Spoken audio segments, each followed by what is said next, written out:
Hey, welcome to CFA by NK, a podcast where we make sense of finance, simplify the CFA grind, and turn coffee-fueled nights into top-tier results. I'm NK, your CFA buddy, guide, and fellow finance nerd, here to help you smash those exams and maybe even enjoy the ride. If you're aiming for that CFA charter with confidence and minimal stress, you're in the right place. Let's get smarter, sharper, and one step closer to those three golden letters. This is CFA by NK. Excellent. That's exactly how we'll do it. I'll be your CFA professor, and you'll be my top student. From zero to CFA Charterholder, step by step, with the depth, clarity, and structure of a real university course. Course title: CFA Level 1, Foundations of Finance and Investment. Week 1, Ethics and Professional Standards. Lecture 1, What is ethics and why it's important in finance? Objective: understand what ethics means. Learn the role of ethics in financial markets. Introduction to the CFA Institute Code of Ethics and Standards of Professional Conduct. Part 1, What is ethics? Ethics is the study of what is right and wrong. In finance, ethics is especially important because professionals manage other people's money, influence markets, and are trusted by clients, employers, and society. Ethical behavior is about doing the right thing, even when no one is watching. Examples in everyday life: returning money you found that isn't yours. Not cheating on a test even if it's easy to do so. Being honest when reporting your expenses. In finance, ethics becomes critical because you may have access to confidential information. You may make decisions that affect someone's life savings. One mistake or dishonest act can harm many people and ruin reputations. Part 2, Who is the CFA Institute and what do they stand for? The CFA Institute is a global non-profit organization that sets the standard for ethics, education, and professional excellence in finance. They award the CFA Charter. They believe in putting clients first, promoting fairness, transparency, and trust in markets, ensuring professionals are competent and ethical. Part 3, CFA Institute Code of Ethics. Overview: The Code of Ethics is a set of principles all CFA charter holders and candidates must follow. Think of it like the golden rules of being a finance professional. There are 6 main principles in the Code of Ethics. 1. Act with integrity, competence, and respect. 2. Put the interests of clients and the public above your own. 3. Use independent judgment and care in decision-making. 4. Be ethical and encourage others to be ethical. 5. Promote the integrity of financial markets. 6. Keep learning and improving your knowledge and skills. We'll study these in detail, one by one, in the next few lectures. Blank. Part 4, Why Ethics Matters in Real Life. Let's imagine you're a portfolio manager. A friend who works at a tech company tells you about a secret new product that will boost the company's stock. Should you buy the stock before the public finds out? No, this is insider trading, illegal and unethical. If you act on that info, you're violating the trust of the market. This could lead to legal trouble and failing the CFA exam. Assignment: today's task, write a short note for yourself. Why do you want to become a CFA charter holder? What kind of ethical professional do you want to be? This is your personal ethics statement. You'll look back at it when you finish level 3 one day. Coming up in lecture 2, what are the standards of professional conduct? Detailed breakdown of each standard. Real case studies with examples of ethical versus unethical behavior. Week 1 Lecture 2, The CFA Institute Standards of Professional Conduct, Part 1, Objective: Understand the 7 standards of professional conduct, the foundation of ethical behavior in the CFA program. Why it matters: These standards guide how you act in real-world finance situations, and they are heavily tested on the exam. Quick review. You've already learned what ethics is and why it's important. You know the CFA Code of Ethics, 6 principles, is your big-picture moral compass. Now we go into the standards of professional conduct. These are specific rules you must follow. There are 7 standards. Today, we'll focus on the first 2. Standard I. Professionalism. This is about acting legally, independently, and honestly. There are 4 sub-standards here. A. Knowledge of the law. You must follow all laws and regulations, local and international. If there's a conflict between CFA rules and the law, follow the stricter rule. Example, you work in a country where insider trading isn't strictly illegal, but CFA says it's wrong. Right pointing arrow, you must not trade on insider info. CFA's stricter standard applies. Iodine monoboride independence and objectivity. Don't let personal interests, gifts, or pressure from others influence your decisions. Refuse gifts that may bias your judgment.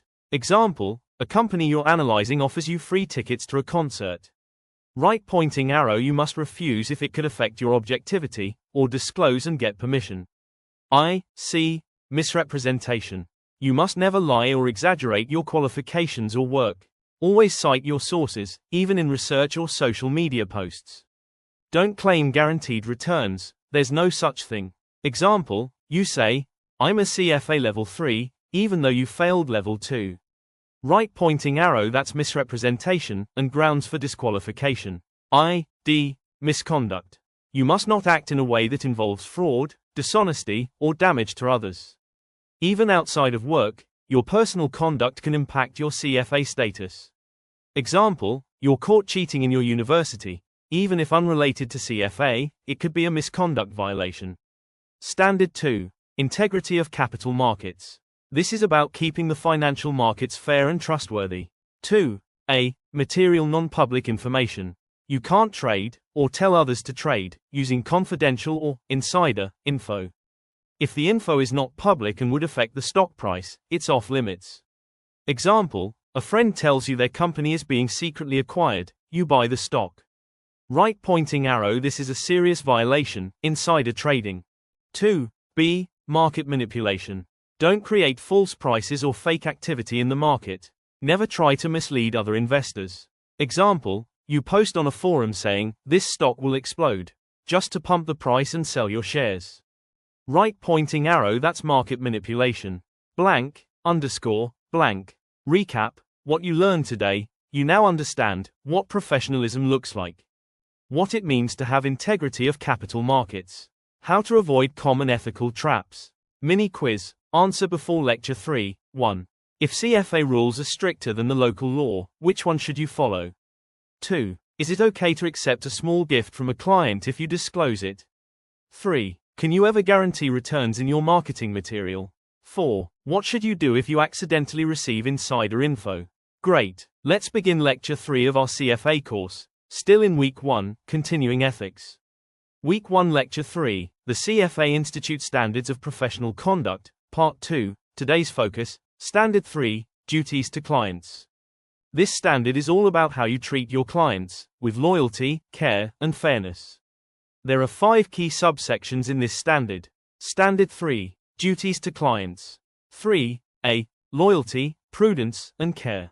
You must act in the best interest of your clients. You have a fiduciary duty, meaning, you must put your clients' interests above your own or your employer's. Manage portfolios with the same care you would use if it were your own family's money. Example, you're managing a portfolio and a risky trade could bring you a bonus, but it doesn't align with the client's goals. Right pointing arrow, you must skip it. Your loyalty is to the client. 3. Fair dealing. Treat all clients fairly, not equally. Give everyone the same opportunity to act on new investment information. Example, you get a hot stock tip. You tell your largest client first and delay telling the smaller ones. Right pointing arrow, that's unfair dealing. You must inform all clients at the same time. 3. Suitability. Before giving any investment recommendation or taking action, you must 1. Understand the client's financial situation, goals, and risk tolerance. 2. Make sure the investment is suitable. 3. Regularly update their profile. Example, you recommend complex derivatives to a retired client who needs steady income. Right pointing arrow, that's unsuitable and violates this standard. 3. Performance presentation. Present performance in a way that is clear, accurate, and complete. Do not exaggerate past returns or cherry-pick data. Example, you show only your best performing portfolio returns to attract clients. Right pointing arrow, that's misleading. Show a fair and full picture. 3. Preservation of confidentiality. Keep all client info private, unless 1. The client allows it. 2. The law requires it. 3. It involves illegal activities. Example, A client tells you about their investment habits. You share that with another client. Right pointing arrow, that's a violation. Protect confidentiality. Blank, underscore, blank. Recap what you learned in Lecture 3. Standard 3 teaches you how to serve clients properly. Be loyal. Be fair. Match investments to client goals. Don't lie about performance. Keep client info private. Blank, underscore, blank. Mini quiz. Answer before Lecture 4. 1. What does it mean to have a fiduciary duty? 2. Is it okay to treat bigger clients better than smaller clients? 3. If a client's risk profile changes, what should you do? 4. Can you ever share client information with others? Let me know your answers, and we'll continue with Lecture 4, which covers your responsibilities to your employer, Standard IV. You're doing really well. Perfect. Let's begin Lecture 4 of our CFA course. We're still in Week 1, continuing the ethics section. Blank, underscore, blank. Week 1 Lecture 4, Standard IV, Duties to Employers. This standard focuses on how you act in a professional environment and maintain trust with your employer. Just like you owe a duty to your clients, you also owe important responsibilities to the firm or organization that hires you. There are 4 parts to Standard IV. Blank, underscore, blank. Standard IV, Duties to Employers. IV, A, Loyalty. You must act in the best interests of your employer and not harm them. You can't steal clients, take company secrets, or act disloyally, especially when leaving a job. However, you're allowed to prepare for a new job on your own time, as long as it doesn't interfere with your current responsibilities.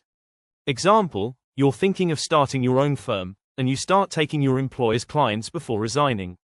Right pointing arrow, that violates the loyalty standard. IV, B, Additional compensation arrangements. You must not accept gifts, bonuses, or side payments from clients or third parties unless you get written consent from your employer. This includes things like performance bonuses from a client or referral fees from a third party. Example, a client offers you a bonus directly for good results. Right pointing arrow, you need to get your employer's written approval before accepting it. IV, C, responsibilities of supervisors. If you are a supervisor, even a junior team leader, you are responsible for making sure people under you follow laws, regulations, and CFA standards. If someone violates the code and you knew or should have known, you are held responsible too, unless you took proper steps to prevent it. Example, you're a supervisor and you ignore a report that someone on your team is manipulating data. Right pointing arrow, you're liable for not taking action to stop unethical behavior. Blank, underscore, blank. Recap what you learned in Lecture 4. Standard IV teaches you how to behave in the workplace. Be loyal to your employer. Don't accept outside compensation without permission. If you're a supervisor, take responsibility for your team's ethical behavior. Blank, underscore, blank. Mini quiz. Answer before Lecture 5. 1. Can you secretly take your employer's clients before quitting your job? 2. If a client offers you a bonus directly, what should you do? 3. What should a supervisor do if someone on their team is breaking CFA rules? Once you're done with this, say, ready for Lecture 5, and we'll cover Standard V, investment analysis and recommendations. You're moving ahead at a great pace. Let's continue with Lecture 5 of our CFA course. Blank, underscore, blank. Week 1 Lecture 5, Standard V, investment analysis, recommendations, and actions. This standard is all about providing accurate, unbiased, and well-supported investment recommendations. Your work as a CFA professional needs to be grounded in thorough analysis, and you must act with integrity when making or recommending investments. Blank, underscore, blank. Standard V, investment analysis, recommendations, and actions. V, A, diligence and reasonable basis. You must make sure that your investment analysis and recommendations are based on thorough and diligent research. You can't just rely on tips or rumors. Your analysis should be comprehensive, reasonable, and grounded in facts. Example, if you recommend a stock, make sure you've researched the company's financial health, industry trends, and any other relevant data. Right pointing arrow, if you don't do this and recommend it based on hearsay, that's a violation. V, B, communication with clients and prospective clients. You must clearly and fairly explain your investment analysis and recommendations to clients. This includes providing them with all relevant facts and ensuring they understand the risks and potential returns. Example, you tell a client that an investment has guaranteed returns without explaining the risks. Right pointing arrow. This is misleading and violates the standard. C. Record retention. You must keep records of your investment analysis, recommendations, and actions for a reasonable period of time, typically at least 7 years. This helps ensure that you can justify your decisions if needed. Example, you make an investment recommendation but don't keep a record of the analysis you used to support it. Right pointing arrow. That's a violation. You need to be able to prove that your recommendations were based on solid reasoning. Blank. Recap what you learned in Lecture 5. Standard V teaches you how to be diligent, clear, and transparent in your investment decisions. Do thorough research before making recommendations. Communicate your analysis and recommendations clearly and fairly. Keep records of your investment activities. Mini quiz. Answer before Lecture 6. 1. What must you base your investment recommendations on? 2. How should you explain an investment to a client? 3. How long should you keep records of your investment activities? When you're ready, say, ready for Lecture 6, and we'll dive into Standard VI, which covers conflicts of interest. Keep up the great work. Let's move on to Lecture 6 of our CFA course. Week 1 Lecture 6, Standard VI, Conflicts of Interest. This standard focuses on how to identify, manage, and disclose any conflicts of interest that may arise while working as a CFA. As a professional, you must always act in the best interests of your clients and uphold the integrity of the financial markets. Standard VI, Conflicts of Interest. VI. A. Disclosure of conflicts. You must fully disclose all conflicts of interest to clients, prospective clients, and employers. If there is any situation where your interests might differ from those of your clients or employer, you must explain it to them in clear terms. Example, you work for a firm that sells certain financial products, but you also receive commissions or incentives for recommending those products. Right pointing arrow. You must disclose this potential conflict to your clients, so they are aware of it. VI. B. Priority of transactions.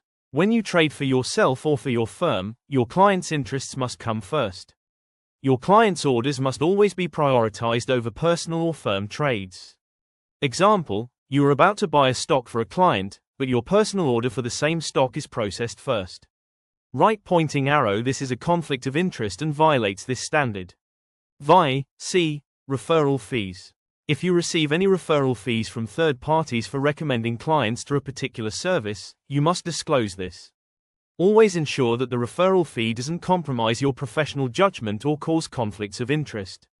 Example, you recommend a service provider to a client because you receive a commission for each referral, and you don't disclose this to the client. Right pointing arrow. This is a violation. Always disclose referral fees to clients. Recap what you learned in Lecture 6. Standard VI teaches you how to handle conflicts of interest with integrity. Always disclose conflicts to clients, employers, and prospective clients. Prioritize your clients' interests over your own or your firm's interests. Disclose any referral fees that might influence your recommendations. Mini quiz. Answer before Lecture 7. 1. What must you do if a conflict of interest arises? 2. Who must your trades prioritize, yourself, your firm, or your clients? 3. Should you ever accept a referral fee without disclosing it? Once you're done with this, say, ready for Lecture 7, and we'll move on to Standard 7, which is about responsibility to the CFA Institute. Keep it up. You're progressing well. Great. Let's move on to Lecture 7 of our CFA course. Week 1 Lecture 7, Standard 7, Responsibilities to the CFA Institute, Members, and Candidates. This standard focuses on how CFA members and candidates should interact with the CFA Institute, other members, and candidates. It highlights your responsibilities to maintain the integrity and reputation of the CFA Institute and the profession. Standard 7. Responsibilities to the CFA Institute, members, and candidates. 7. A. Conduct as members and candidates in the CFA program. As a CFA candidate or member, you must act in a way that enhances the reputation of the CFA Institute and the CFA Charter. This includes avoiding actions or behaviors that may undermine the integrity of the CFA designation. Example, if you're caught cheating on a CFA exam or engaging in unethical behavior, you violate this standard. Right pointing arrow. You must always act with the highest level of integrity to protect the reputation of the CFA Institute. 7. B. Reference to CFA Institute, the CFA designation, and the CFA program. When you refer to the CFA Institute or the CFA designation, you must do so accurately and appropriately. Never misrepresent your credentials or the CFA Institute in any way. Example, you claim to be a CFA Charterholder even before you've completed the required exams and work experience. Right pointing arrow. This is a violation. You must only use the CFA designation once you've officially completed all requirements. 7. C. Candidate examination integrity. You must always follow the rules of the CFA Institute regarding examinations. This includes not engaging in any cheating or using prohibited materials during exams. Example, you bring unauthorized study materials or share exam content with others. Right pointing arrow. This is considered cheating and a serious violation of CFA ethics. Blank, underscore, blank. Recap, what you learned in Lecture 7. Standard 7 teaches you how to maintain the reputation of the CFA Institute and the profession. Always act with integrity to protect the CFA Institute's reputation. Use the CFA designation accurately and appropriately. Never cheat or violate examination rules. Blank, underscore, blank. Mini quiz. Answer before Lecture 8. 1. How should you behave as a CFA candidate or member? 2. Can you refer to yourself as a CFA Charterholder before you've officially earned it? 3. What should you do if you see someone violating CFA exam rules? Once you're done, say, ready for Lecture 8, and we'll wrap up our review of the CFA Institute's Code of Ethics and Standards of Professional Conduct. You're doing fantastic. Let's move on to Lecture 7 of our CFA course. Blank, underscore, blank. Week 1 Lecture 7, Standard 7, Responsibilities to the CFA Institute, Members, and Candidates. This standard focuses on how CFA members and candidates should interact with the CFA Institute, other members, and candidates. It highlights your responsibilities to maintain the integrity and reputation of the CFA Institute and the profession. Blank, underscore, blank. Standard 7, Responsibilities to the CFA Institute, Members, and Candidates. 7. A. Conduct as members and candidates in the CFA program.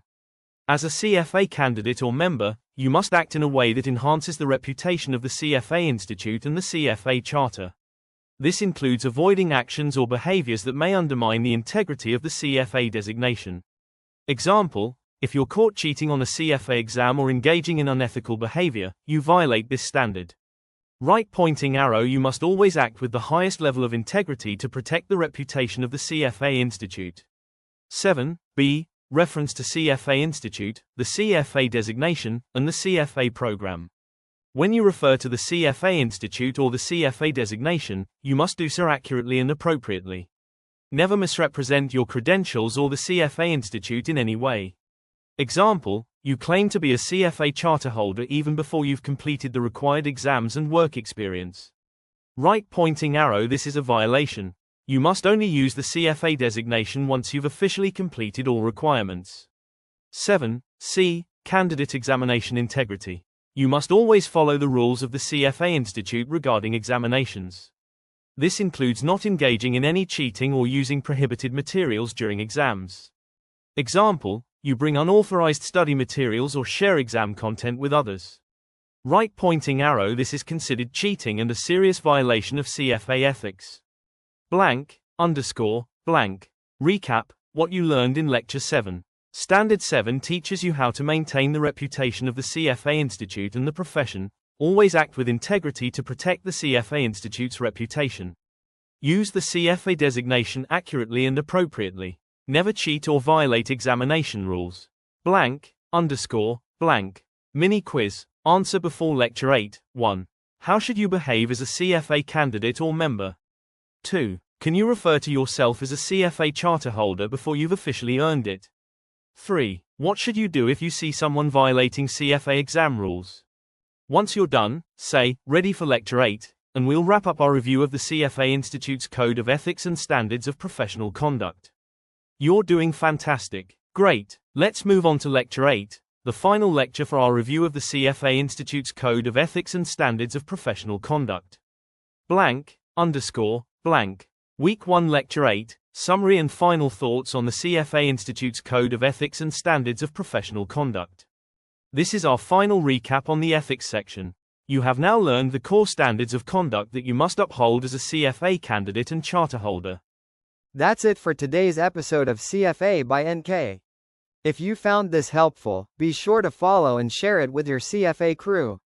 And remember, consistency beats intensity. Keep showing up, stay sharp, and you've already won half the battle. Catch you in the next